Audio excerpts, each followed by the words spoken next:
Hey, ladies, I am so happy to see everyone this evening, and I'm happy to celebrate. We're celebrating Mother's Day this weekend. So, for all the mothers on the panel, happy Mother's Day to you. All our mothers watching, happy Mother's Day to you. Welcome our panelists to the panel this evening. Welcome back, Dr. Black. Folks are still taking notes on her last discussion, okay? People are still messaging me about that last discussion. So welcome back, Dr. Black, our licensed marriage and family therapist, back on the couch with us this evening. We welcome Greta Davis, who's on the couch with us today. Greta is a master teacher for the Rolling Unified School District and also a consultant for our LAUSD district as well. So Greta, and I call her a historian because you can ask Greta just about everything, anything historically, and she will have the answer. Okay, so I call her a historian, but that is her formal title. Welcome to the couch, the virtual couch, Greta. We appreciate you joining us today. So we are going to talk about generational healing this evening. In light of Mother's Day, a lot of families are going to be gathering over this holiday. This is one of the big holidays that people actually gather, go to church, all that stuff. So we want to talk about family relationships today. And in doing so, we're going to spend time talking about the healing aspect of family, generational healing. So you guys, oftentimes I hear the word trauma used a lot, and we hear about generational trauma. And it's oftentimes used in so many diverse contexts. And I wanted to ask Dr. Black to kind of lay down the framework as to what trauma is, because we use that word very loosely nowadays. So Dr. Black, help us understand what is actually trauma. Sure. So I would say when we think about trauma, we've really, especially in the last few years, it's been kind of overly used in different ways. But what trauma is, it's actually emotional response based on an external experience that dysregulates your normal functioning. So what I mean by that is there's different variations of trauma. We have sexual trauma, physical trauma, emotional trauma. We have psychological trauma. We have financial trauma. We also have vicarious trauma and intergenerational trauma. So those type of traumas can actually shape our personalities, the way we cope, the way we react, the way we attach. And based on the level of trauma, we become a little dysregulated in those areas, in those ways of life. So it's basically an emotional response that's based off a previous or past disrupted experience, whether this is earthquakes, whether it's a pandemic, right? Whether it's domestic violence, child abuse, or whether it's vicarious trauma, witnessing a news scene on social media, for instance. These are all things that we internalize that impacts and shapes our neurological connections, so that then disrupts our normal emotional response. So for instance, if we have a certain level of anxiety, and all of us do, our level of anxiety actually decreases in the tolerance. So we may become more startled or may have more of a sensitive fight or flight response because of what we previously experienced. That's really, really interesting. So how then, if I can ask you a follow-up question to that, how then does that get transferred down from one generation to the other if it's a individual experience? Yes. So that is the magical question. So a lot of the trauma that is passed down, especially by generational transmission, it's usually by watching, by learned behavior, about being exposed to the way, for instance, in family dynamics, the way mom and dad actually coped with stressors, right? We kind of internalize those cues of the way of coping and self-soothing ourselves. So by just modeling, mirroring, not really talking about what is disrupting the family patterns, these are all things that get encoded into our psyche, and we end up passing it down from generation to generation. So one survival response may have been meant and okay and appropriate for one period of time, but the next generation inherits that and it impacts that generation live. Wow, that's really, really interesting. And it leads me to ask, Greta, your family have a very interesting history. Nowadays we have watched multiple wars, right?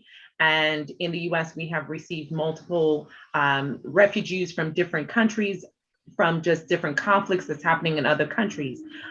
So Greta, your family have experienced that particular experience of being a refugee. How do you see the manifestation of that traumatic event manifest within the family? Well, yes, absolutely. My family immigrated and were refugees in 1964 from Cuba. And I definitely see that manifestation and saw it quite vividly as I grew up, being in the U.S., just dealing with day-to-day decision making, uh, really not knowing when we were going to go back, and always in a way living life based on that traumatic event. I remember for a long time my parents didn't want to buy a home because their home was taken from them, and so there was a lack of trust.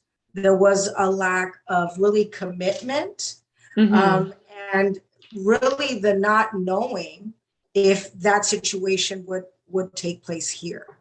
I know that there was a period that my parents also would go out and buy or overbuy supplies, very similar to what we experienced during COVID, where people would, run to the stores and buy, 50 packs of toilet paper or, paper towels or whatever it is, because from day to day, you didn't know if you were going to have access to those things. So it's the same thing. My family reacted very much in the same vein for a few years, because that's what they went through. That was the traumatic events that they went through in Cuba when the revolution first happened. There was, then the embargo, the missile crisis, and all these other historical events that really impeded not only them being able to leave the island, but then, having access to supplies. And so all of that really carried over into our daily lives, into even our commitment to wanting to even stay in the United States, or trusting that we would be able to stay, and how far we would be able to even succeed in this nation. So it really took a toll. And finally, after several years, we were able to get over that hurdle, not completely, because and trauma rears its head in other ways, right, for a very long time, but at least that level, where those type of manifestations change into other things. That's really, really interesting. So it almost sounds like you almost feel like you're a constant transient. Like you are hesitant to sort of create roots where you are, and live in this constant transient mindset, it sounds like. And certainly I'm sure people who are experiencing that similar type of experience today, as there's so many countries are going through that same experience. I wonder, did you mirror the same type of behavior, because, or did you just kind of observe these things with your parents and with your other family members and notice the difference? Did you feel any different, or did you kind of feel and took on that same type of I guess feeling of lack of security at any point? That's a good question. That's something that I reflect on now, as I've gotten older, in dealing with certain levels of anxiety. And honestly, and having worked that out through therapy too, I've realized that a lot of it did stem from that trauma, from the attitudes that kind of permeated in my family, because there was always that discussion of going back. So if you're constantly having a discussion about going back, then there you don't have roots planted, because you at any moment, at any given moment, you that can be taken away from you, or you can choose to leave. And so there wasn't a day, honestly, that I did not hear my parents talk about the old country, like what they lost, what they went through, going back one day. So Mm-hmm. that was something that permeated my household on a Mm-hmm. daily basis. And so as a kid growing up, even though I was North American, right? I was born in the US, but I always had in the back of my mind, we can leave at any moment, or my parents are going to want to go back, because they also were fixated on what was lost always. There was a constant reminder of what was lost, the land, the physical land, or Mm-hmm. the culture, the traditions, the security. We also left family members behind that couldn't get off the island. And so there was also that level. And so it really, really did impact me, um, Mm-hmm. in terms of really even my efforts. I noticed for a long time, even in school, like I really didn't give that 100% commitment, even though my parents were achievers Mm-hmm. academically. Mm-hmm. Were very committed to, um, doing the Education. best that they could. But Mm-hmm. again, we didn't know when that shift would happen. That's interesting. And it almost reminds me, it's similar to my family. We're not refugees by any stretch of the imagination. However, and you can speak to this also, Tristy, because your family are Yeah. immigrants. Yeah. My family, I came to the US at a time where my mom and my aunts and other family members had already settled in the US, but they still shared their stories of being at places and people constantly threatening to call immigration with the threat of feeling like at any point they could be deported, right? Mm-hmm. And so they shared those stories, and I don't necessarily feel that those particular stories became a part of my habit, but I do remember very vividly, and it created images for me of these different types of incidents where people would threaten them, and just sort of all of the difficulties that they had to experience, um, with coming to the US, with coming to America and trying to start anew. What was your family experience like, Dr. Trissa? So for my family, like when I think about my immediate family, like my mom, my dad never actually came here permanently, at least not early on. It was way after the fact when we were grown. But from my mom, from my aunts, for the most part, we got sponsored by my grandmother, who came here first, got settled as an adult, and then slowly brought her children up. So, but she brought her children who were for the most part adults. Okay. And with their own families. And so I never had my parents talk about, that possibility of deportation. But I do know a lot of people, based on the school that I went to, based on the relationships that I had and have. There are a lot of people that I know, and some of them are still kind of living under that threat of deportation. But a lot of them are now legitimately permanent residents. And so there was a lot of that kind of fear and that kind of lifestyle. And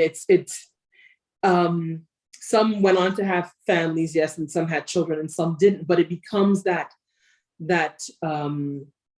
it becomes a thing that people can always hurt you with. It becomes a thing that you fear so much, so you live your life in a certain way. And even one of the things that I was thinking about, based on what Ms. Greta was saying, was just that over purchasing of things, or like stocking up on things. Yeah, I find that to be such a very, that was a great point. A trauma, like that, and I hate saying it because it sounds so very cliche, but it feels like such a very trauma-filled behavior to engage in, because it comes from lack and not knowing when there's going to be more. Right. And so it's one of those things that I bother. You go to people's houses, and I understand, okay, you have a reasonable stock. You go to like a BJ's, a Sam's Club, whatever, you get a set of things. But when you're overflowing in this one or two particular things, and there's no real balance of it. It's just, to have this there, it like I'm looking at houses that I've been in for friends and family, and I'm just seeing some of these some of these things, sort of repeated patterns and behaviors, right? Yes. So And ladies, you're looking to see when they break it, or who breaks it, right. For a lot of the times the children don't end up getting involved in those types of habits, but some do. Yes. I stalk. Not as much as I used to, but I definitely do stalk, and it may be a multitude of things. I mean, we've been through a lot in the US. So ladies, how do we even, what's the starting point with the healing process? How do we break these cycles? Or how have you broken the cycle in your family, or witnessed someone else breaking the cycle? I would definitely say for my family, acknowledgement first, having the ability to speak about these things. I love that Greta mentioned therapy as well. So having therapy and working through some of these, and even recognize, because I think even before you get to therapy, you first have to recognize the patterns, right? Be able to acknowledge, like, wow, this may be an issue. And then seeking therapy to be able to correct some of those behaviors. But how should families really approach this? Because there's some families who don't even talk about it, where there's really known trauma like molestation, rape, and we didn't mention some other types of traumatic events, but there are a list of other events that families have experienced, and especially for African Americans in the US, certainly slavery is one of the most prominent trauma that has passed down multi-generationally. So how do we, as immigrants, as refugees, as descendants of slaves, how do we break these cycles? Sure. So great question. I think for starters, that this is what we're doing now, is beginning the conversation with awareness. But what I will say is, if we just become curious about who we are and start here first, and really understand that we are a sum of our experiences, known and unknown, and to become curious about the generations in your family. Who were they? How did they impact the family? What am I carrying that really is not working for the life that I'm living now? What do I need to actually know in order to change? Because if we don't know how to change it. So first is really normalizing talking about it. And I will say this, if we can put more intention and use to family reunions, right? And make Speak on it. purposeful I've said really, this. yes. Really understand and know one another. I know for me, even in my own family dynamic, my maternal line of the family is pretty large. So there was, when my great grandmother transitioned, the family all came together, and there was 20, 30, 40 other cousins that came all across the globe. And there was some that we knew and did not know, but we took that opportunity and space to actually take our time and introduce who we were and how we actually connect to our family lineage. Right? And really just by repurposing the space, right? Even with mom, grandma, dad, grandpa, really understanding who were they, what is their predispositions. Even you want to understand any type of emotional disorders, any type of stressors, right? Demographics, any migrations, as you ladies were mentioning, right? You also want to understand the physiological aspects that may be passed down from generation to generation. Because one of the things that stress, anxiety, which are components of trauma, does, it actually impacts your immune system, right? And I work with many individuals who have somatic responses in their body based on an unprocessed traumatic experience. right? Mm. So you really want to become curious and really understand open space, have purposeful conversations, maybe conversations you haven't had with mom directly. How was upbringing, right? What was grandma like, right? It's really getting this information and taking your time and drawing your family tree. I would say it's better to actually do it with a little bit of help. I'm a little biased because I'm a therapist, but what I do with some of my patients is called a genogram, where we actually map out at least 3 to 5 generations, and we take our time over a couple of sessions to actually outline what are some patterns and what are you holding from these patterns and how can we release it.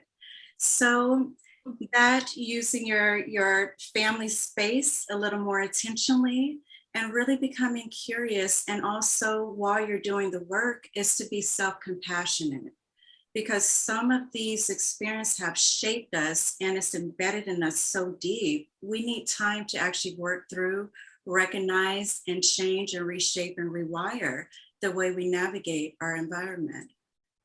That's so good. Oh my gosh. And what's interesting, so I try to do a family tree, Mhm. but my family don't remember nothing. Like, No. we barely got past, I'm telling you, I think we got to my great-grandmother's mother, like my great-great-grandmother. And after that, it was like, I don't know, ask that person. I don't know, ask the other person. But I really, what I want to highlight is what you said in terms of mapping experiences. And I think that's really key to walk away with, because I did a tree just to kind of know who was in the family, where they were from or where they came from. Folks don't really know, but it's all good. We tried. And I still actually do have that tree. But what I did not do is map experiences. And I think that's really key, because I will definitely, I don't think my mom would mind me saying this. So I could definitely say from her to me, I think what we have in common in terms of traumatic experience is separation. So my mom was separated from her mom at the age of 2, I believe. You guys correct me if I'm wrong in the family, but I believe it was age 2.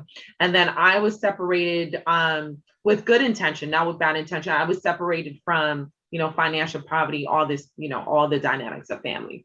I was separated from my mom, I think also at the age 2, and then from my dad at age 7. So I can definitely say in terms of experiences and traumatic experiences in the family, that in my maternal side, in the immediate side, we have the, that in common, separation and abandonment type of experiences. So I'm now going to go back even further, and I'm going to ask my family even more questions about experiences, because I know, because we're from a very small island, raised in poverty, didn't feel like poverty, but it was. Not my generation. My parents did good job of trying to break that cycle, but their generation definitely worked hard. The generations before them worked really true poverty. And I'm sure that there are some dynamics and experiences that were passed down as a result of that decision making that was passed down. I think that's where a lot of our stocking comes from, this sort of abundance. Yeah. I'm so glad that Greta highlighted that, because I was like, oh wow, that totally makes sense, because we all kind of do that. We stock stuff. Kind of hoardish behavior, I guess, is what it. Yes. I don't know. Is there a difference between that and hoarding, or is it the same thing? Am I a hoarder? but we do have. I don't think I'm a hoarder, but I definitely stock for like earthquakes, floods, fires. Like, we got it all out here. Pandemics, but I think that's such a very key, advice to do, and really starting with, and I love the fact that, again, echoing something that we talked about in a prior conversation, really evaluating who you are and starting there, and then tracing your family tree in terms of your experience, your emotion, the way, your behavior patterns. So that was deep. What y'all think about that? Greta, what do you think about that? It was kind of deep. Absolutely. You can't change what you don't acknowledge, which I really believe in that. I had the freedom being in this country. And that is the plus, right, of being a descendant of refugees, of having come over here, that there are opportunities and things that are not taboo that we can actually address. And I have the freedom and access to be able to acknowledge that something is happening.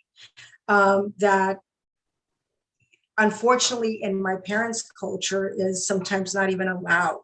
There are so many things that are wrapped up in that whole idea of not being able to address certain things, talk about certain things. And so I definitely feel that on the plus side, when we really talk about that whole experience of migration, whether it's forced migration or, voluntary migration, I think, you know what? right, Voluntary. whatever, Right. exactly. I feel like I've been given that privilege of being able to navigate that. That's not something that a lot of my family members were ever allowed to do, and so I remember having conversations with my grandmother, very similar, asking her questions, or even processing some of that trauma and looking at it from a different perspective, because now I'm sharing with her what it's like to step outside of, I'm going to use a Spanish term, pueblito chico infierno grande.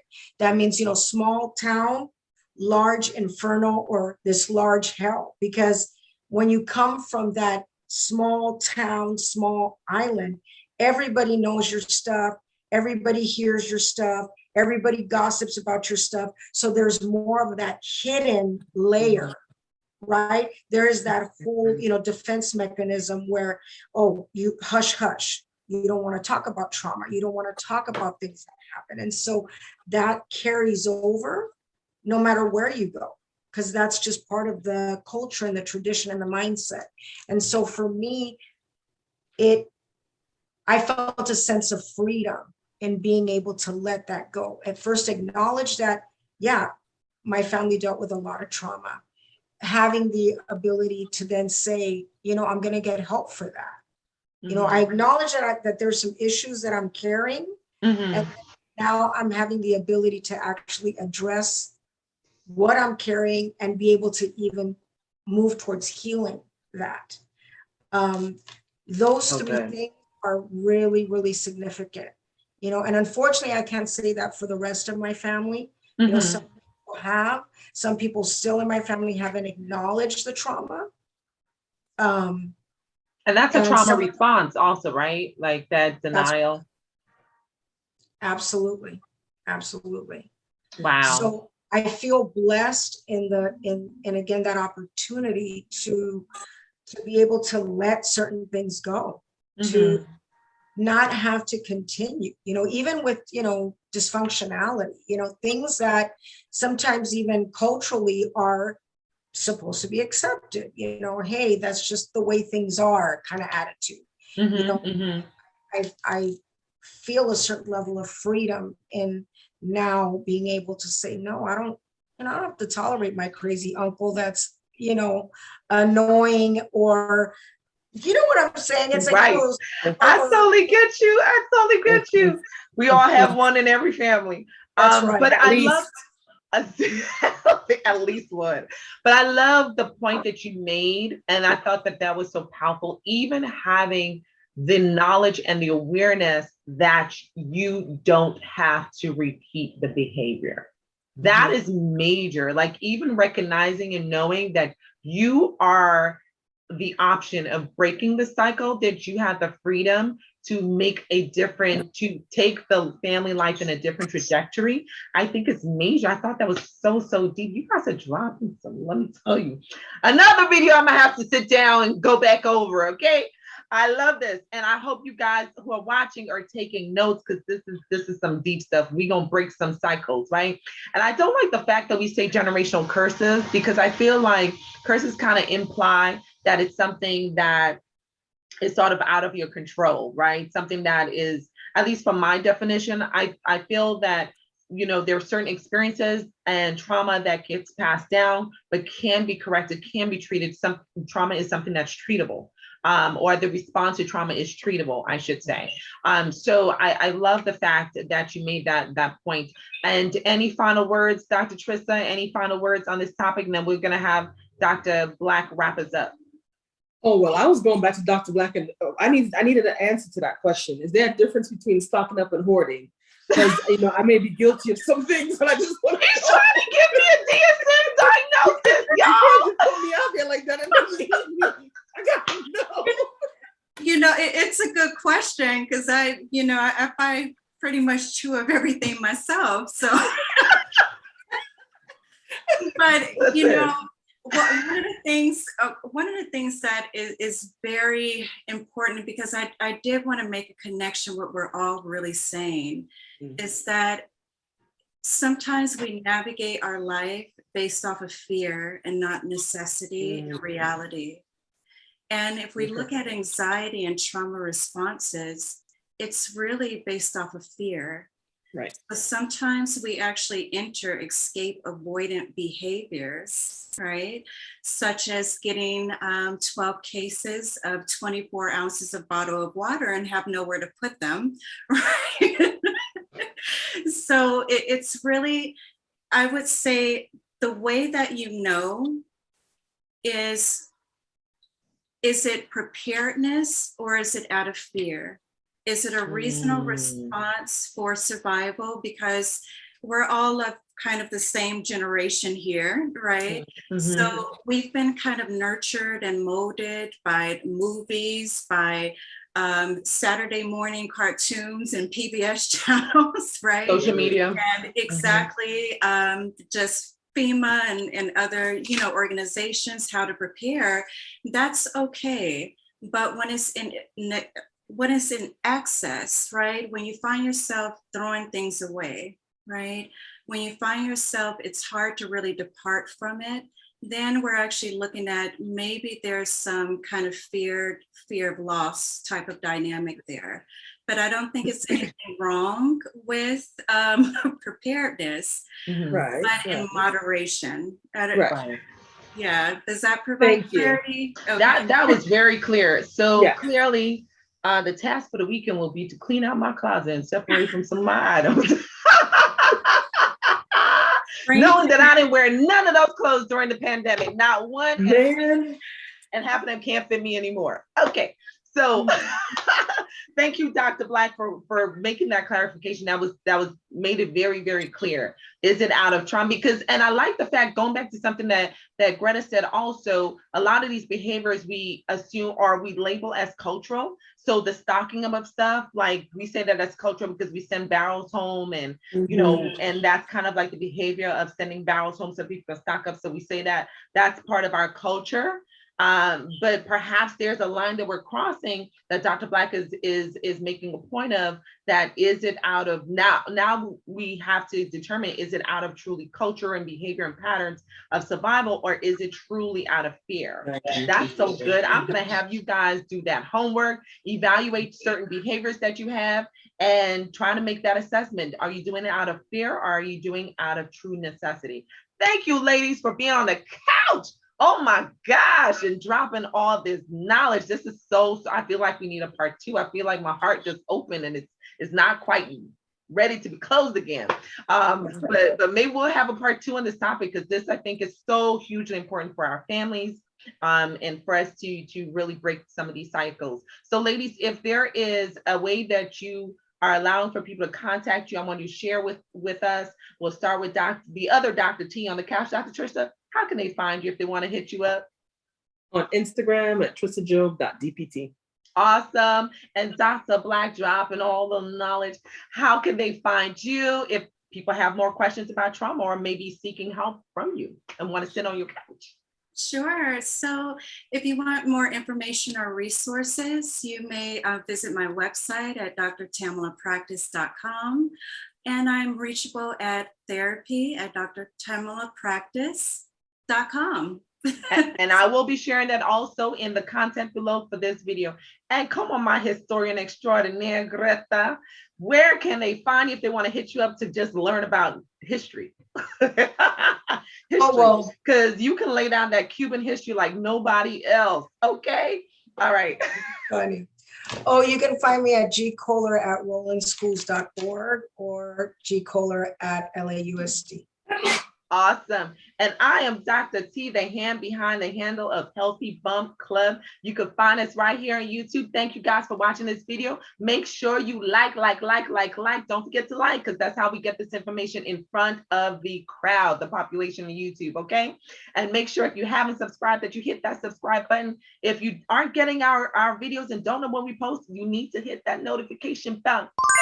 Make sure you hit that bell for us so that you get notification when our videos go up, okay? And don't forget to comment below if maybe you have a comment that you want to share with us. We are loving all the comments that we get. Please feel free and go ahead and drop your comment below.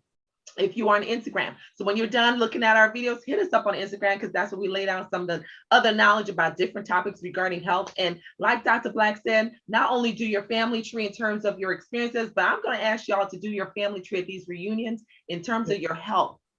We need to know our family health history. Right. So make sure, and if you want to find out what history you need to know, you need to find us on Instagram at healthybump.club. Thank you, ladies, for watching.